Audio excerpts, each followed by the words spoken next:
भाई अब्दुल बासित ने बहुत अच्छा सवाल किया। बोला मैं मुसलमान खानदान में पैदा हूं, मुसलमान है, जो उनने पढ़ाया मैंने कबूल किया, हमारे लक्ष्मण भाई हिंदू थे, हिंदू बन गए। अब्दुल बासित ने कहा जो मेरे वालिदैन ने कहा मैंने मान लिया। अब्दुल बासित साहब, अगर आपके वालिदैन आज कहते 2 जमा 2 5, आप मानेंगे? नहीं मानूंगा। तो ये बोलना कि जो वालिदैन ने कहा मैं मान गया, सही नहीं है। जब आप बच्चे थे तो शायद मान जाते थे, बराबर। 2 साल की उम्र में माँ ने बोली 2 जमा 2 5, तो आप हाँ बोलेंगे, बराबर कि नहीं? आज बोलेंगे तो आप मानेंगे। Very good. तो इस्लाम का ये कहना है, अल्लाह के रसूल फरमाते हैं कि जब तक बच्चा बालिग नहीं होता है उनके ऊपर कलम नहीं लिखी जाएंगी, मतलब वो मासूम है।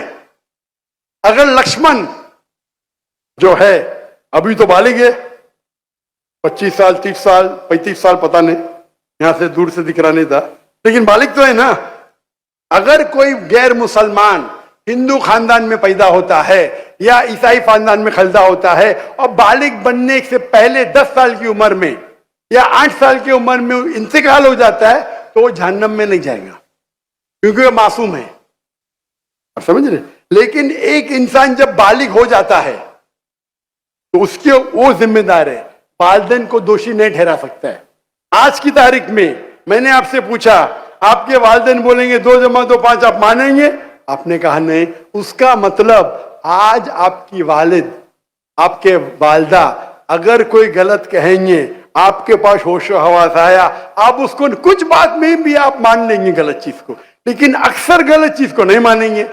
आप अपनी वालिद से मोहब्बत करते, वालिदैन से मोहब्बत कर, उसका मतलब नहीं कि आप खिलाफ है उनके, लेकिन अभी आप बालिग बन गए, समझिए। तो ये बोलना कि क्योंकि वालिदैन, कुरान क्या आयत है कि काफिर ये नहीं कह सकेंगे कि उनके वालिदैन काफिर थे, ये काफी नहीं है। कुरान क्या आयत है?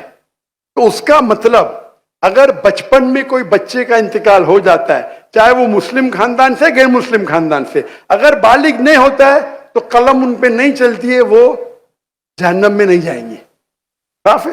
एक बार बालिग हो जाते, उनको इल्म हो जाता है, फिर इसीलिए अल्लाह के रसूल फरमाते हैं कि हर इंसान, हर बच्चा दीनुल फित्र में पैदा होता है, उसके बाद उसके वालिदैन, उसके टीचर उसको बुत परस्ती सिखाते, उसको आग की इबादत करना सिखाते, और वो बुत परस्ती करने लगता है।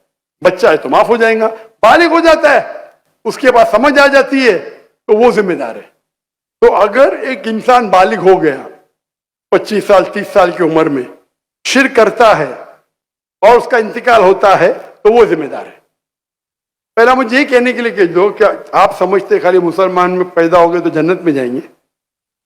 इस्लाम में जन्नत में जाने के लिए 4 चीज की जरूरत है। मैंने कह दिया, ईमान, अमल सालेहात, ईमान, राइचियस डीड, वतवासौ बिल हक, हक की तरफ बुलाओ और सब्र की तरफ बुलाओ। 4 चीज की जरूरत है। आप बहुत अच्छे इंसान होंगे, नमाज पढ़ते होंगे 5 टाइम, हज के लिए गए होंगे, रोजा रखते होंगे, लेकिन अगर आप दावत नहीं करेंगे तो आमतौर पे आप जन्नत में जाएंगे नहीं। अल्लाह ताला आपको माफ करने चाहता है और जन्नत में डालना चाहता है, वो अल्लाह की मर्जी, वो डाल सकता है, लेकिन आमतौर पे आप जन्नत नहीं जाएंगे।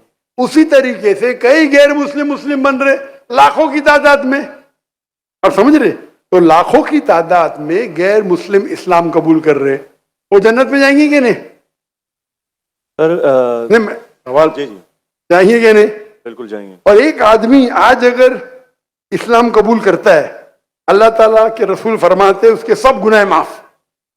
तो आपसे अच्छा मेरे से अच्छा हो गया ना? हम कितने भी अच्छे गुनाह तो थोड़े करते होंगे, छोटे मोटे। तो ये कहना, तो ये अल्लाह सुब्हाना व तआला का हिकमा है, ला इकराह फिद्दीन, हमारे दीन में कोई जबरदस्ती नहीं। ये आप बोलेंगे नहीं, लेकिन चांसेस है कि वो गैर मुस्लिम इसमें पैदा हुआ तो उसके इस्लाम करने के चांसेस कम है। बिल्कुल सही कम है।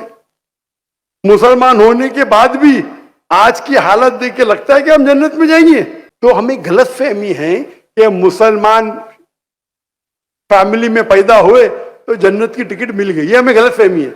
अल्लाह के रसूल ہر روز 70 بار استغفار کرتے تھے. کتنے بار؟ 70 بار. اللہ کے رسول سب سے بہترین انسان دنیا میں, سب سے بہترین مسلمان 70 بار استغفار کرتے تھے. کہتے تھے کہ میرا رب جو مجھے اتنے نعمت دیتا ہے, میں جو کچھ کرتا ہوں معاف کرتا ہے, میں نے استغفار کروں تو کون کرے گا؟